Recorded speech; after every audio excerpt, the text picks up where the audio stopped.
All right, everybody, welcome to episode number 320 of Couch Talk. It's a solo episode today. Not going to be too long, not going to be too short either. I see everybody celebrating their mothers on Mother's Day, as they should, but I lost my mom in 2012, and I don't see really anybody in any way talking about what it's like to be motherless on Mother's Day, so I figured I would be, unfortunately, the most perfect person to talk about it. And, it sucks. Like I said, you start your day out and you already know it's Mother's Day when you wake up and you check your phone and you start looking through everything and it's all just everybody with their mom, everybody with their mom, everybody with their mom, everybody with their mom, everybody with their mom. And you just realize even more than you obviously already know that like you have no mom and today is just not going to be your day.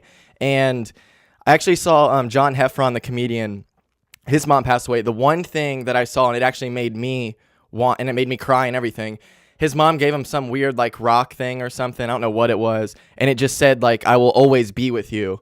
And I was like, fuck, like that's so, not to be cliche, but it is so true. Like my mom told me the same thing and I feel her all the time. And it's just, it sucks not having your mom on Mother's Day. And the only way that I know to best, celebrate the great mom that I had is to talk about how awesome of a mom she was. And her story's incredible. She met my dad when she was, I think, like 15, and my dad was 17 or maybe even younger or something. I don't even know. But they just instantly fell in love, started dating, and I'm an only child. They didn't have me till, I think they were 22 and 24 or something, 23, 25. And, like, they got married at 17 and 19 just out of pure love. Like, they just hit it off. We're doing great. My dad and her busting their ass to do everything that they could to start a family. Then they finally got settled in, I guess bought a house or something in the house that I grew up in up until 5th grade. And they had me. And then my mom was diagnosed with ovarian cancer in 96 or 97 or something like that. And, stage 4, given 6 months to live a bunch of times and just like beat it out. And I'm not the most religious person by any means, but it was just a really weird experience. Like, so we're on like our last trip. Like the doctor says, you need to go say bye to your family. Like you're going to die in 6 months. This is the only time you're going to be like strong enough to be able to take a trip and say bye to everybody. So we go up to West Virginia to see my dad's side of the family. And, basically I'm making this super long, this part of the story is a very long part of the grand story, but I just want to talk about my mom today. My dad finds out that the man that he thought raised him, where the last name Couch comes from, actually isn't his real dad. The real dad died as a 16-year-old kid. He fucked a 33-year-old. At that time, my dad's mother was 33. He was like 14 or 15 and got her pregnant. They kept it a secret. And then he died in a car accident at 16. So like the secret was basically safe, if you will. And my dad never knew about it until that trip. So we go and my mom, instead of saying bye to her family, she's like, wow, this is crazy. And this is your family. Let's go over to Cincinnati and see them. So we go over to Cincinnati, meet this family. That's the Wolf family. They're amazing. They're great people. They look like us. It's just crazy. And they're like the real family. And we're driving back from that trip. And, we were so into going to church and being super religious and everything back then. And there was like this cross in the clouds. And I was like, it's like going down with us. And then we're driving down the road and it's like next to us and it came in front of the car and it was like leaning at an angle and it was just in front of our car. And as we're driving down the highway, it's like in front of us and it's just going with us. And, I do remember it. My dad remembers it. My mom remembered it. It was like you could see Jesus in the clouds. And like I said, I don't even believe in religion. I don't know what this was. But it was a crazy moment in which my dad and mom are crying. There's Jesus on the cross. And I'm like, Jesus kept his promise. He kept his promise. And they're like, what are you talking about? And I was like, Mom, she's cured. Jesus is telling us she's cured, And they start crying even harder and no bullshit. When we get back from that trip, my mom goes to the doctor again and the cancer is completely gone. And she begged God to just let her live and give her time to raise me to become a man. And like a week after my 19th birthday, she gets re-diagnosed and she dies September of the following year, which would be 2012, right after my 20th birthday. So she really did get to raise me to like be a man. And I just got so lucky because my mom was cool. Like I never was embarrassed by my mom at all. I always thought she was like, I wanted all my friends to meet her. I never was like, oh, my mom. I never was like that. Thank God. I never had that like, I don't want people to be around my mom thing. So like I said, she wasn't supposed to, like, she was supposed to die. So she wasn't supposed to see me go to kindergarten. So the fact that she got that opportunity, she completely lived up to everything that she begged God to just give her a chance to be a great mom and raise me to be a man. She would bring me lunch all the time at school. Like, she would come during lunch once a week, easily once a week. Everybody loved it. Most of the time it would just be me and her. Everybody would always want to come though. There was a time in 3rd grade where my mom and dad bought all the kids McDonald's, and we had like, you come to school in your PJs and we just hang out and eat McDonald's and fuck around all day and like watch movies. And like my mom planned that and wanted it to happen. She was always involved, always there, and like I said, super cool. Like, I could talk to her about anything. There wasn't stuff that I was like, oh, I don't like, my dad was definitely the disciplinarian. Obviously my mom disciplined me too, but like the difference in relationship between my mom and my dad that I had was I would tell my mom anything, and I would tell my dad things that I know wouldn't get me in trouble, basically. Like, I was always afraid to like get in trouble and like be like fuck up, and oh no, like my mom, if I fucked up and I told her, it was like, okay, like let's talk about what happened, what was going on, blah blah blah blah blah, instead of what the fuck were you thinking? You know what I mean? Like, that's so stupid. I never did that. I was around that and I never did that. That's so stupid. Ugh. Like, you know what I mean? Like, my mom was never like that in any way, shape, or form. She always really listened to me, made me feel like she was like respected what I had to say, and really genuinely wanted to know and figure it out and like talk to me, and it was just super cool. And we always would like really late at night, especially when I was like 16, 17, getting home later, I'd like get home and she'd always have like food leftovers ready for me, and I'd go out there and I'd be making my food, and my mom would come out and she'd be like just so funny, like fucking with me, like, because I was smoking pot and whatever, and she'd be like, ooh, you're hungry, let me see your eyes, and she'd give me a hug and always be like, smells funny, like just fucking with me, you know what I mean? And like I would make food with her, we'd be cracking up, and then like we would seriously be laughing so hard that my dad would be pissed, because my dad's always been like a hard worker. I'm waking up early, I'm working every fucking day of the week, so I don't care that it's Friday night. I gotta be up at 7 in the morning on Saturday because I gotta be at the job at 7:30, and I'm working all day to bust ass and get these fucking bills paid. And me and my mom were at 1 in the morning fucking cracking up, watching television, or just like sitting there cracking up to each other laughing. And my dad would always be like, I gotta wake up in the morning, and then it would just make us laugh harder. I'm like a nervous laugher, and I get that from my mom. My mom always, like, my dad would be like mad at us for, like I said, like fucking around, being loud and making all this noise and shit while he's trying to sleep, and we would just start cracking up out of like nerves. And I remember one time, like, my dad just bought this like bass boat, and we took it to the county dock, and you can like dock your boat off, and it's like water up to maybe your mid stomach at the highest, all the way like 100 feet or something. So my dad's walking the boat out, we're on it, we take it out, we're having a great time on the boat, we're all mom, dad, and me having a great time.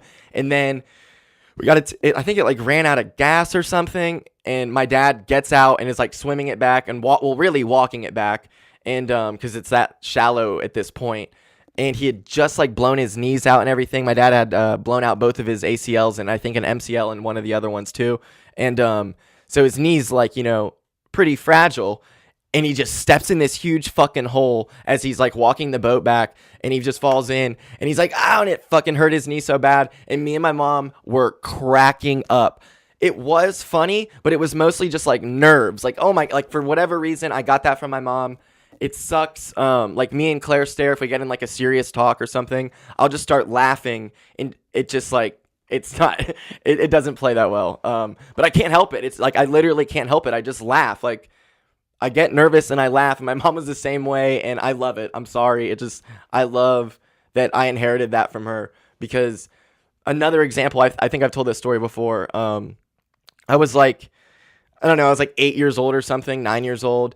And my mom asked me to pick the weeds because we had like a screened-in pool in our backyard. So all around it, there was like flowers and mulch and all this shit. And it looked real nice, and they wanted me to pick the weeds. So I go out there, and I guess I didn't do a good enough job.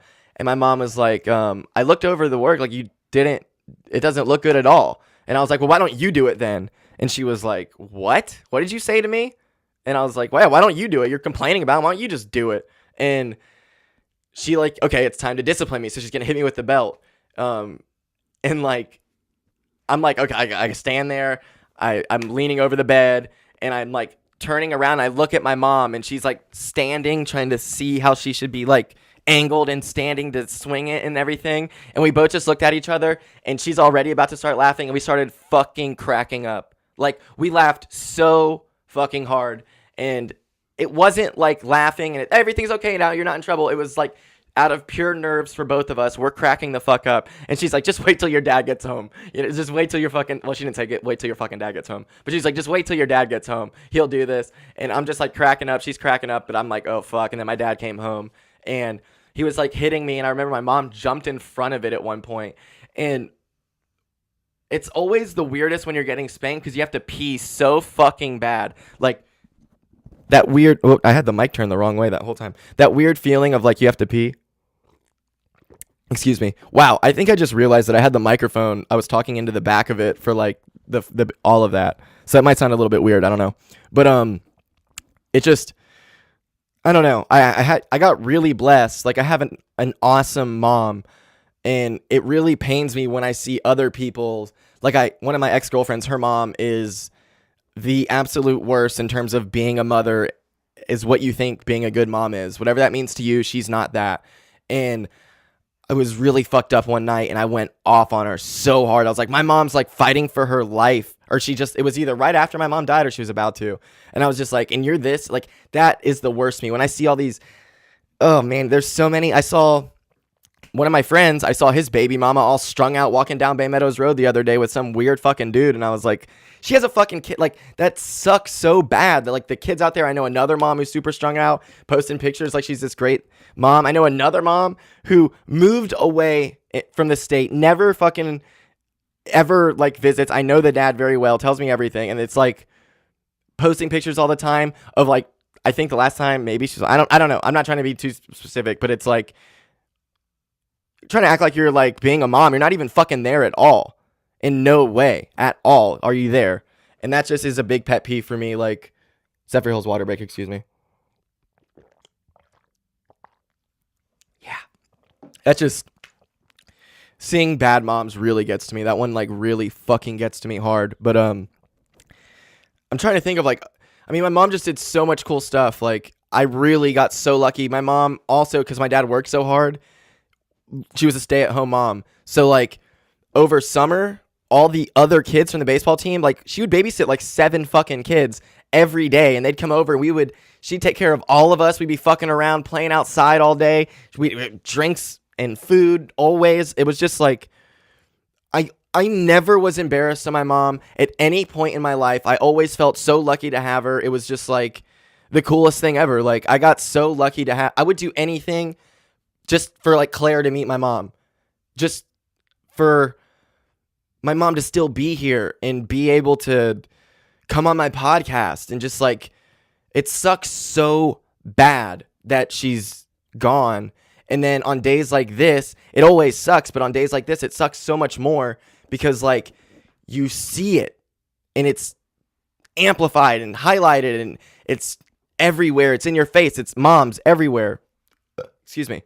And it's fucking sucks. I don't know anybody. And what's really weird is like the people who have shit moms and are like glad their moms are gone. Like, that's great. Or like, I don't know. I got like, there's so many people. I can't imagine you never knew your mom, how hard Mother's Day would be. Like, I got so lucky. I got 20 years with my mom of the best mom you can imagine.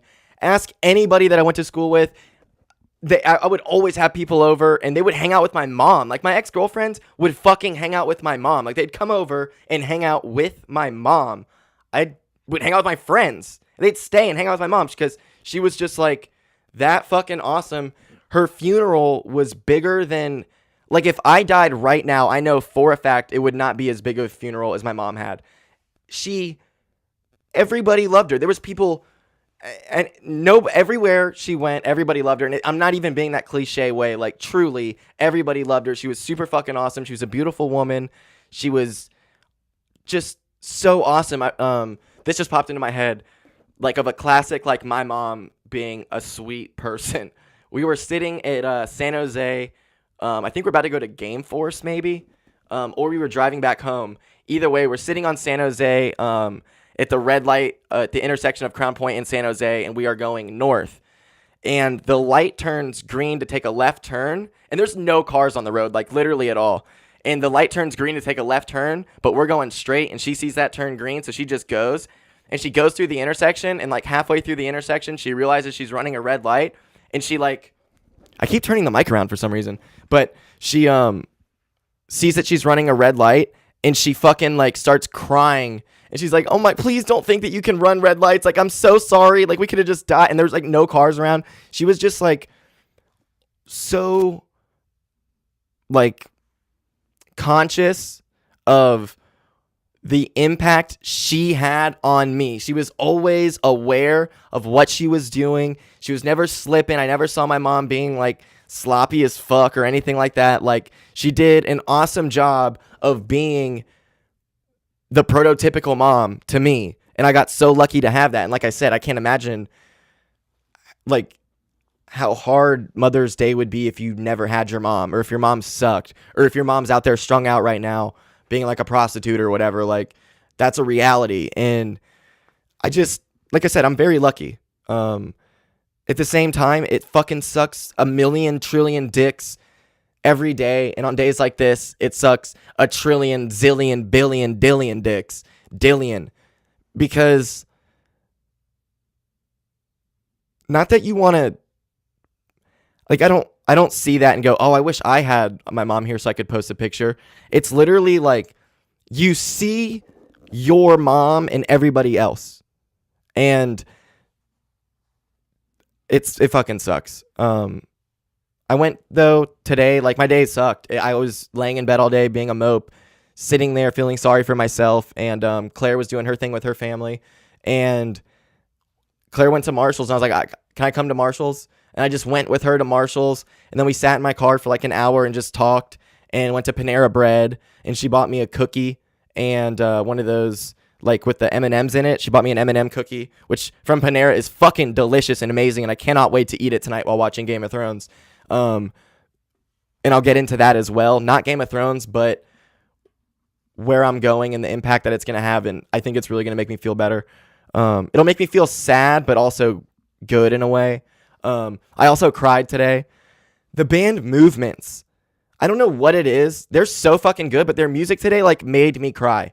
It like it wasn't anything about moms or anything. I don't know what it was, but I just started crying so hard, and I cried for like probably 30, 40 minutes straight, and I couldn't stop.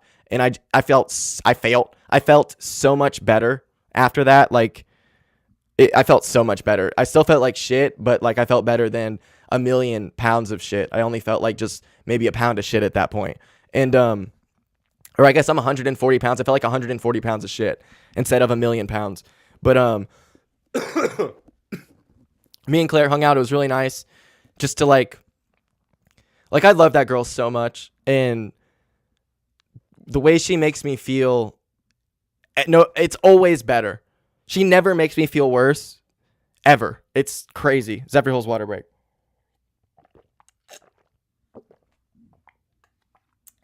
Oh yeah, chugging that water. But yeah, she just makes me feel so good, and literally sitting in a car with her is better than 99% of other things I could be doing. None of the other 1% are all things that me and Claire also could be doing. Like, I wouldn't have more fun going to see like Brand New with all my friends and not Claire. Like, I would have more fun sitting with Claire in the car just talking bullshitting because she's fucking hilarious. And the conversation's always like, I like, whether we're talking about something serious or we're doing some stupid bit, like I feel awesome, and she made me feel so much better. Like, brains fried rice instead of chicken fried rice. Brains fried rice. Brains fried rice. That's fucking hilarious to us. That doesn't have to be funny to you. That's totally fine if it's not. But like, we just are constantly doing little bits, and it's always funny, and she's funnier than I am. Like, she should be doing her own solo podcast. She's fucking hilarious.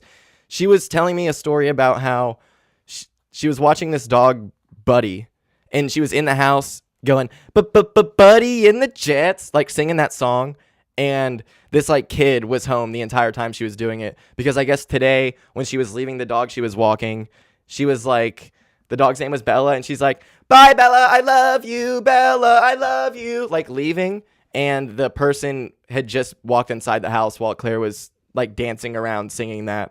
Like, she's just always doing funny shit, and she always makes me laugh, and she seriously always has something funny to say, and it makes me feel better all the time. So thank you for that, Claire Stair. I love you so much. Also, Dinky. I'm Daisy's mother. See if we can see Dinky right here for a second. Dinky is like, I don't know what I would do without my dog, especially on days like this. She like can feel it or something, and she's always just like extra snuggly, always trying to be near me. It's like, this dog saves my fucking life every single day. I am so lucky to have her. It's ridiculous. If you don't have a dog, like if your life sucks, get a fucking dog. And if it still sucks after that at the same level, I don't know what to tell you. I guarantee you, like, I'm not saying getting a dog is going to make your life not suck, but if your life sucks and you get a dog, it will suck less. 1000%. I would bet anything that if you are not an evil person, because some people are evil and hate dogs and want to kill them, if you're not one of those people, you're the 99.9% of regular human beings, get a dog, live with it, love it, nurture it, watch you be happier. Every time I'm in a horrible mood and I come home, Daisy's like, dude! Or she's laying there like, snuggle me, I just want to lay and snuggle. That's all she wants to do. She has to lay under the covers. She's all about it. You need a dog in your life. If you don't have a mom, get a dog. A big part of today was Panera Bread. We went there, and like I said, she got me that cookie. And part of her Panera rewards, it expired today. A free bagel. So I got a bagel with cream cheese. You know, the cream cheese from Panera is better than the cream cheese that I have in my fridge. But the bagels that I have, like Lender's bagels, are better than Panera's bagels. Or maybe they just over crispified it or something. I don't really like my bagel too crispy. Maybe that's what it was. But it was very strange how the bagel from Panera Bread wasn't as good as the $3 for 6 bagels pack that I have in my kitchen right now. Okay, I overdid it on that burp at the end, but the original, like, if that burp was, a second and a half, the first third of that, the first half a second of that was real. But yeah, so if I could get Panera's cream cheese and put it on those Lender's bagels, I would be in bagel heaven. But it was like my mom got me the bagel. You know what I mean? Like, I got a free bagel from Panera on Mother's Day. And that's obviously my mom being like, let's hook CJ up with a bagel today. So, see? Everything happens for a reason, I got a bagel. It's great. It was delicious. And I only ate half of it. But, what else? Chernobyl. Have y'all seen Chernobyl? If you don't have HBO and you have Netflix, cancel Netflix, get HBO, and start watching fucking everything. It doesn't matter if it's The Sopranos or Curb Your Enthusiasm. It doesn't matter what year it's from. It doesn't matter anything. Watch it on HBO. Game of Thrones, Westworld, Young Pope, True Detective. What more do you want? Watch them all. Chernobyl. First episode of Chernobyl. Fucking incredible. I'm not going to get into any spoiler alert shit, but Chernobyl is already, that first episode is unbelievably good. Like, if the rest of the show is going to be that good, it's like going to be one of the best docuseries fucking ever. It is so good, dude. God damn, it's crazy. I didn't know shit about Chernobyl, and neither do you. Don't act like you do. So watch the fucking show. No one knows about Chernobyl. We don't know. Name what city Chernobyl happened in. Palatip. You didn't know that. You thought it was in Chernobyl. That's how fucking stupid you are. Because no one knows. No one knows. So watch it. Chernobyl. Great show. Speaking of HBO, and I'm going to close on this. But first, I'm going to take a Zephyr Hills water break. Chernobyl. So, HBO tonight, Game of Thrones, the penultimate episode, the last one before the last one. It's war, baby. I'm not going to talk about Game of Thrones. I'm going to talk about how excited I am to be going over to, rest in peace, Alex Pepple's house. I always watch Game of Thrones there. That's my friend, Alex Pepple. He passed away. His mother lost a son a few months after I lost my mother. So we have this special bond, and it's going to feel so good to... We both have this void, and for a second, we can give each other a hug and, like, fill it. I love you, Miss Pepple. I love you, Mr. Pepple. I can't wait to see you guys tonight. And I can't wait for Game of Thrones, man. It better not let me down. Better not. I'm spitting right now. That's how angry I am. But it just better not. Dude. Come on, dude. This season has not been as good as I thought it would be.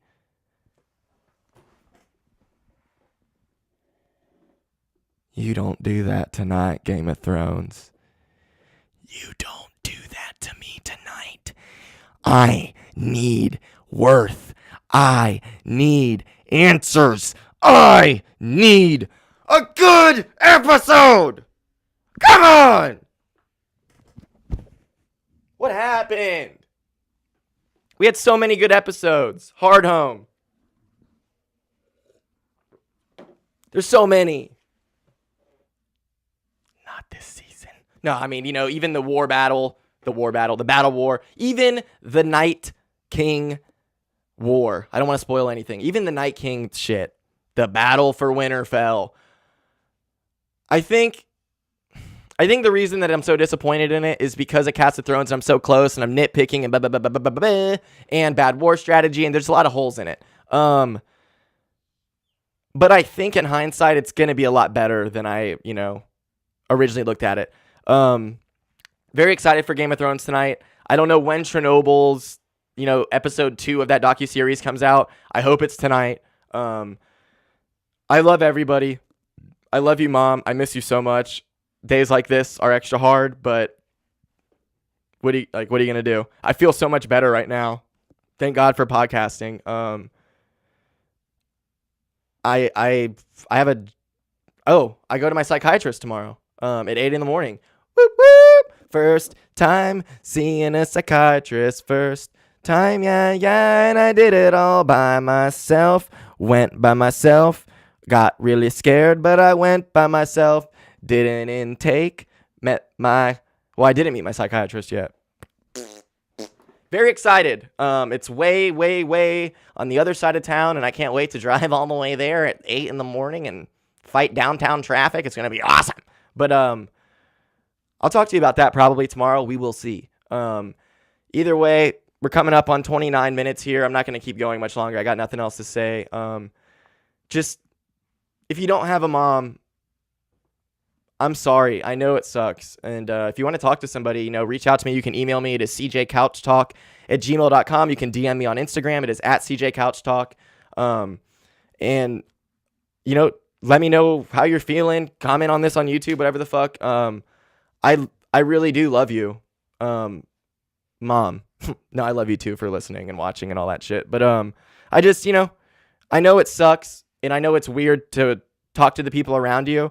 So if you're one of those people who, we don't know each other personally at all, you're just watching this and you want to talk to someone about it, I'm not going to talk about it and release it out on here. We can have a private discussion. I want to help people out. I know it sucks.